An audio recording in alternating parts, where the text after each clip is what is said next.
आज हम लोग इस लेक्चर के अंदर इस बात को समझेंगे, trading and profit and loss account को डिटेल में समझेंगे कि ट्रेडिंग अकाउंट क्या होता है और कौन कौन से आइटम्स ट्रेडिंग अकाउंट के अंदर डाले जाते हैं और कौन कौन से items profit and loss account के अंदर जाते हैं और वो क्यों जाते हैं। तो चलिए पहले हम लोग ट्रेडिंग अकाउंट को समझते हैं। सबसे पहले ट्रेडिंग अकाउंट के बारे में आप ये समझेंगे कि ट्रेडिंग अकाउंट जो होता है एक्चुअली इसमें स्टॉक से रिलेटेड एंट्रीज डाली जाती है। स्टॉक से रिलेटेड एंट्रीज डाली जाती है जो भी, तो क्या समझेंगे, stock related entries, stock related entries इसके अंदर डाली जाती है, ये आपको समझना है। दूसरी चीज ये होती है कि इसको समझने के लिए आप ना दो रूल को ध्यान में रख सकते हैं। याद करिए हम लोगों ने रूल के बारे में समझा था। एक तो आप ये याद करिए कि अगर एसेट्स बढ़ता है तो डेबिट करते हैं और एसेट्स घटता है तो क्रेडिट करते हैं। एक ये रूल पढ़ा था हम लोगों ने जर्नल एंट्रीज के अंदर। दूसरी बात, दूसरा रूल ये समझिए कि ऑल एक्सपेंसेस, एक हमने पढ़ा था, ऑल एक्सपेंसेस एंड लॉसेस को डेबिट किया जाता है और ऑल इनकम, थर्ड रूल जो पढ़ा था हमने, ऑल इनकम और गेन को क्रेडिट किया जाता है। तो एक्चुअली ट्रेडिंग अकाउंट जो है वो इसी के बेस पे बनाया जाता है। ध्यान से हमें समझना है कि आखिर ये क्यों होता है। तो एक बार बताइए, अगर आप स्टॉक बनाएंगे तो याद करिए स्टॉक एसेट्स होता है, ये स्टॉक अकाउंट। अगर आपने ये सोचा कि ये स्टॉक अकाउंट बना रहे हैं हम, तो स्टॉक क्या है, एसेट्स है, और एसेट्स बढ़ता है तो आप डेबिट साइड डालेंगे और एसेट घटता है तो क्रेडिट साइड। याद करिए लेजर में हमने एक बात पढ़ी थी, वो ये नहीं भी पढ़ा है तो आपको इतना ध्यान रखना है कि जो भी एसेट्स होता है उसका डेबिट बैलेंस होता है। तो एसेट्स का जो भी डेबिट बैलेंस होता है उसकी बीडी हमेशा डेबिट साइड पे आती है। इसीलिए सबसे पहले यहाँ पे हम लोग रखते हैं opening stock, to opening stock, उसकी एंट्रीज यहाँ पे डाली जाएगी। उसके बाद आप क्या करेंगे कि जिस भी वजह से स्टॉक बढ़ेगा, ध्यान से समझना है, जिस भी वजह से स्टॉक बढ़ेगा तो वो डेबिट साइड आएगा। क्यों? क्योंकि स्टॉक का मतलब एसेट्स बढ़ेगा, तो एसेट बढ़ता है तो स्टॉक एसेट्स है, और एसेट्स बढ़ता है तो हम लोग कहाँ डालते हैं, डेबिट साइड पे, और घटता है तो क्रेडिट साइड पे। तो जिस भी कारण से एसेट्स बढ़ेगा तो हम लोग डेबिट करेंगे। इसीलिए आप क्या करेंगे, परचेज स्टॉक की बात होगी तो आप डेबिट साइड पर शो करेंगे। और अगर कोई इसके अंदर से रिटर्न की बात हो रही है, जैसे कि रिटर्न आउटवर्ड लिखा हुआ है या परचेज रिटर्न लिखा हुआ है, तो उसको हम इसके अंदर से माइनस करके फाइनल अमाउंट जो आएगा उसको बाहर में लिख दिया जाता है कि ये अमाउंट जो है वो फाइनल परचेज हुआ हमारा। उसके बाद हम लोग क्या करते हैं कि जो भी परचेज से रिलेटेड, मतलब स्टॉक से रिलेटेड जितने सारे एक्सपेंसेस होंगे, जैसे अब आप सोचिए एक बार कि आप कोई भी माल बनाते हैं तो वो माल कहाँ बनाते हैं, फैक्ट्री के अंदर। तो फैक्ट्री से रिलेटेड जितने सारे एक्सपेंसेस होंगे वो स्टॉक के एक्सपेंस कहलाएंगे। तो स्टॉक से रिलेटेड मतलब ये कि फैक्ट्री में जितने सारे खर्च होंगे, जैसे वेजेस, मजदूरी, लेबर का खर्चा कहाँ होगा, फैक्ट्री के अंदर। मटेरियल का खर्चा कहाँ होगा, फैक्ट्री के अंदर। इलेक्ट्रिसिटी, जो हेवी इलेक्ट्रिसिटी जिसको पावर कहा जाता है, उसका खर्चा कहाँ पे होगा, तो ये कहाँ पे होगा, फैक्ट्री के अंदर होगा। इस तरीके से जो भी सारे एक्सपेंस लगते हैं, कैरेज इनवर्ड, जैसे आपने माल मटेरियल मंगवाया और मटेरियल को रोड पे छोड़ दिया किसी ने, तो आप उस रोड से अपने घर तक, अपनी फैक्ट्री तक लेकर के आएंगे तो आप कुछ ना कुछ कैरेज देंगे, भाड़ा देंगे ढुलाई का, तो उसको तो आप मटेरियल के साथ ही ऐड करेंगे ना। ये सारे खर्चे हमें लगे मटेरियल को यहाँ तक लाने में। मतलब क्या हुआ कि ये सारे एक्सपेंसेस स्टॉक रिलेटेड हो गए। इसीलिए फैक्ट्री स्टॉक रिलेटेड जितने सारे एक्सपेंस हो गए वो सब ट्रेडिंग अकाउंट में जाएंगे। इसीलिए इसे हम लोग स्टॉक अकाउंट नॉर्मली कह देते हैं कि स्टॉक से रिलेटेड एंट्री जाती है। तो देखिए जैसे कैरेज इनवर्ड की बात होगी, कैरेज इनवर्ड मतलब परचेज से रिलेटेड, आउटवर्ड नहीं जाएगा, यहाँ पे सिर्फ इनवर्ड की बात होगी।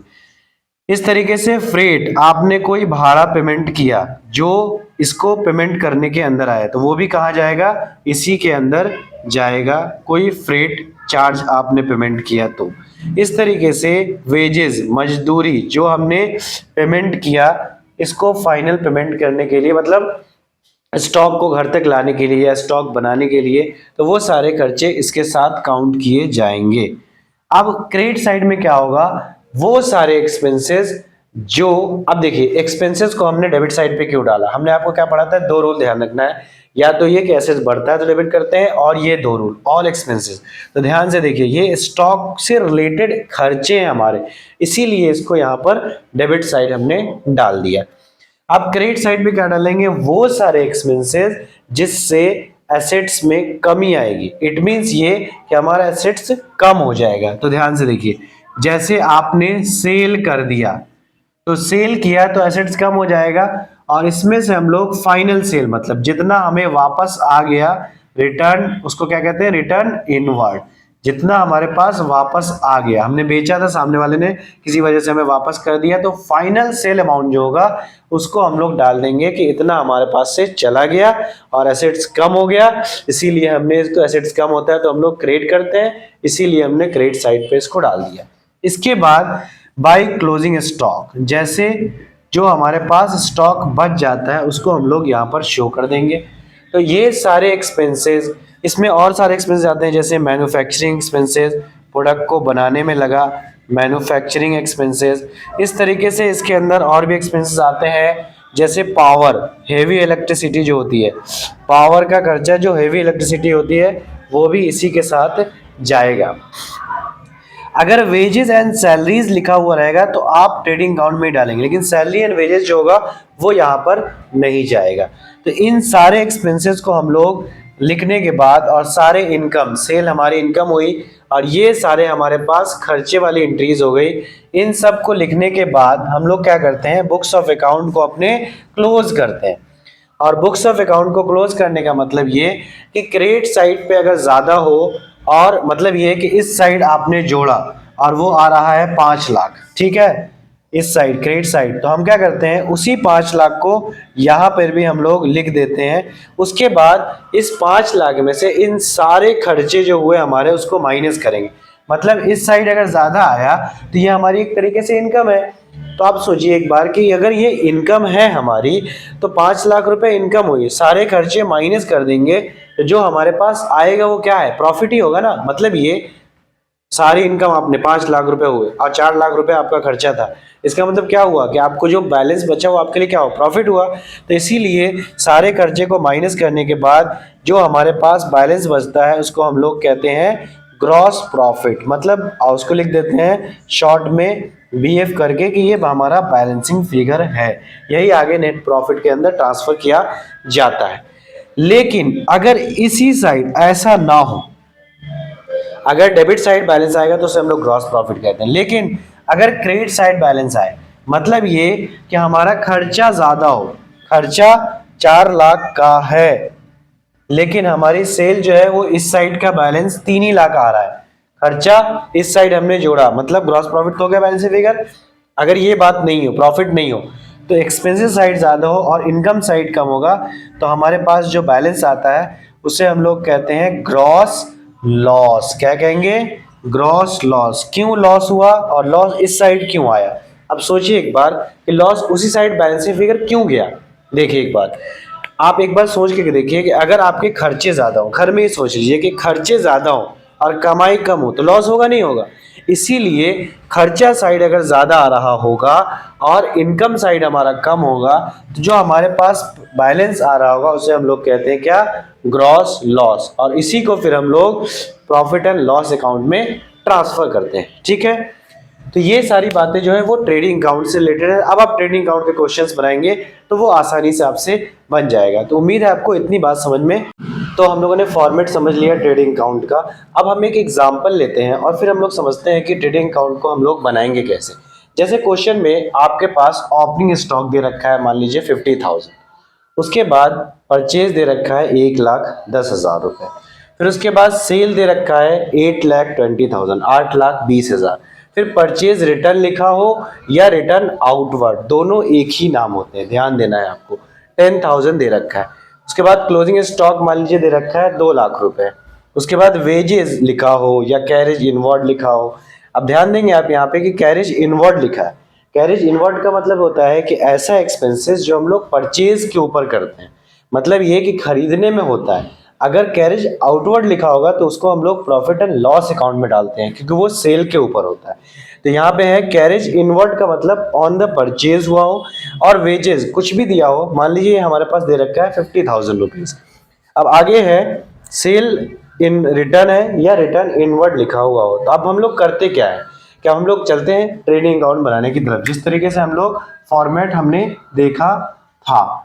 तो ट्रेडिंग अकाउंट बनाना है, याद करिए हमने क्या पढ़ा था कि ये हमारा स्टॉक से रिलेटेड अकाउंट होता है। क्या पढ़ा था हमने, स्टॉक से रिलेटेड अकाउंट होता है। तो अब आपको ध्यान क्या देना है कि दो चीजें हमने इसके अंदर पढ़ी थी, वो ये कि अगर एसेट्स बढ़ता है, याद करिए हमने क्या पढ़ा, एसेट्स अगर बढ़ता है तो डेबिट साइड और घटेगा तो क्रेडिट साइड पे डालते हैं। ठीक है, दूसरी चीज हमने ये पढ़ी थी कि इसको हम लोग दो तरीके से बनाते हैं। एक तो हमारे पास ये, याद करिए इसको मैं यहां से हटा रहा हूं, दो रूल्स ध्यान देना है। एक तो ये कि एसेट्स अगर बढ़ा तो हम लोग डेबिट करेंगे, घटा तो हम लोग क्रेडिट करेंगे, एक ये पढ़ा था हमने। दूसरा हमने क्या पढ़ा था कि ऑल एक्सपेंसेस, अभी भी पढ़ा हमने कि ऑल एक्सपेंसेस और लॉसेस को डेबिट करते हैं और ऑल इनकम या गेन को क्रेडिट करते हैं। ये बात हम लोगों ने पढ़ा। इन दोनों को रूल को मिला करके अगर आप इसको सोचेंगे तो इस अकाउंट को आप आसानी से बना सकते हैं। सबसे पहले याद करिए ट्रेडिंग अकाउंट। अब आप सोचिए कोई भी एसेट्स अकाउंट है, तो एसेट्स की बीडी कहाँ जाती है, इस साइड को हम लोग डेबिट साइड कहते हैं और इस साइड को हम लोग क्रेडिट साइड कहते हैं। तो आप देखिए हमारे पास ओपनिंग स्टॉक है, तो हम क्या करेंगे, टू ओपनिंग स्टॉक यहां पर हमने डाल दिया, कितना है 50,000 रुपीज। फिर उसके बाद याद करिए अब हम हर वो चीज को देखेंगे जिससे स्टॉक हमारा बढ़ेगा। अब देखिए क्यों स्टॉक, याद करिए स्टॉक एसेट्स है तो इसका मतलब बढ़ेगा तो डेबिट साइड और घटेगा जिस वजह से तो क्रेडिट साइड। अब लिखा हुआ है क्या, परचेज। तो एक बात बताइए, जब हम लोग परचेज करेंगे तो हमारा स्टॉक बढ़ जाएगा, और परचेज करेंगे स्टॉक बढ़ेगा तो हम कहाँ डालते सॉरी कहाँ डालते हैं हम लोग, डेबिट साइड पे। इसीलिए स्टॉक को कहा गया कि अगर बढ़ा हमारा तो हम लोग क्या करते हैं, उसको डेबिट करते हैं। तो देखिए यहाँ पे दे रखा है, अब आइए इसलिए हम लोग परचेज को डेबिट साइड पर लिखते हैं।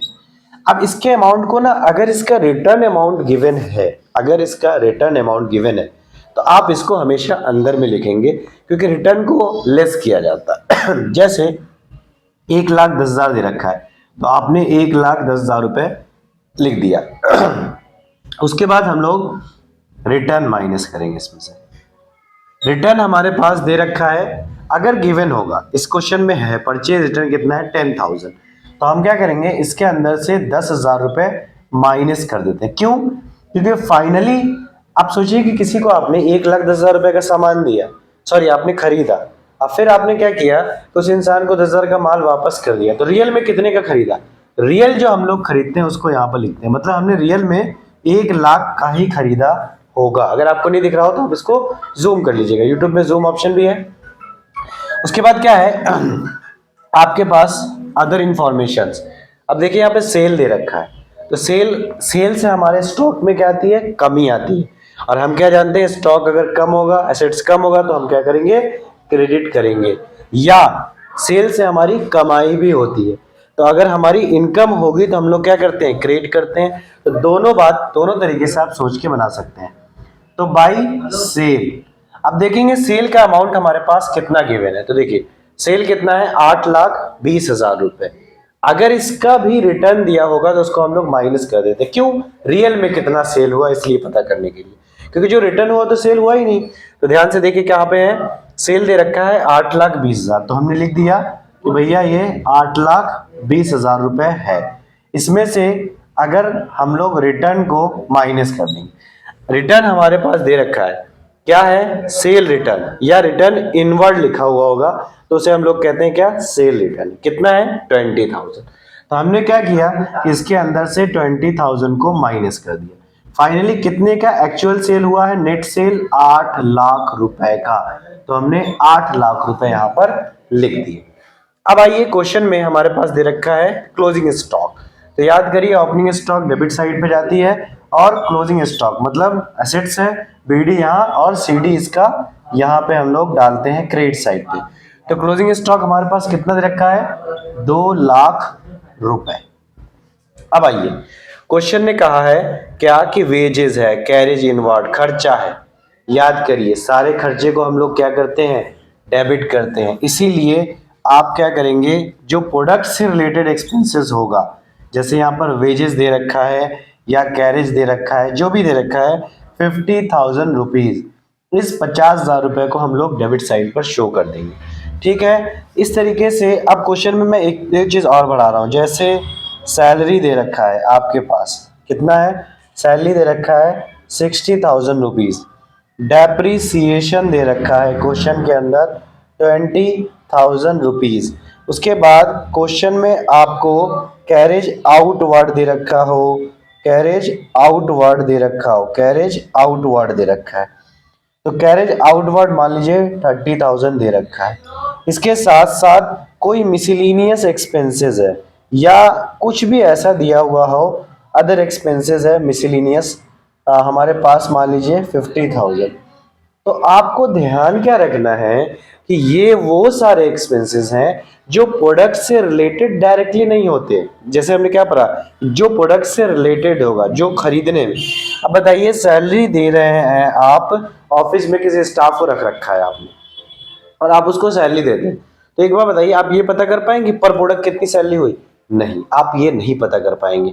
लेकिन मजदूरी एक लेबर ने कितना बनाया ये आप पता कर सकते हैं कि पर प्रोडक्ट कितना बनता है। इसीलिए ऐसे एक्सपेंसेस जो प्रोडक्ट से डायरेक्टली, मतलब फैक्ट्री में जो खर्चा होता है, जैसे मजदूरी का खर्चा हो गया, फैक्ट्री के पावर का खर्चा हो गया, हमने पढ़ा ही सब, तो पावर का मतलब हेवी इलेक्ट्रिसिटी वाले, तो ये सारे एक्सपेंसेस, डेप्रिसिएशन है, ये क्या है, स्टॉक से रिलेटेड नहीं है, क्योंकि ये किस पे होता है, फिक्स्ड एसेट्स पे होता है, तो ये भी नहीं जाएगा। इस तरीके से कैरेज आउटवर्ड सेल करने में होता है, ये भिजवाने के लिए लगाते हैं। उसके बाद क्या है, कोई भी ऐसा मिसलिनियस जो बचा हुआ एक्सपेंस होगा वो कहाँ पे आएगा, यहाँ पे। तो इसका मतलब ये हुआ कि ये सारे एक्सपेंसेस अगर दिए हुए होंगे तो ये नहीं जाएंगे, क्योंकि ये स्टॉक से रिलेटेड नहीं है।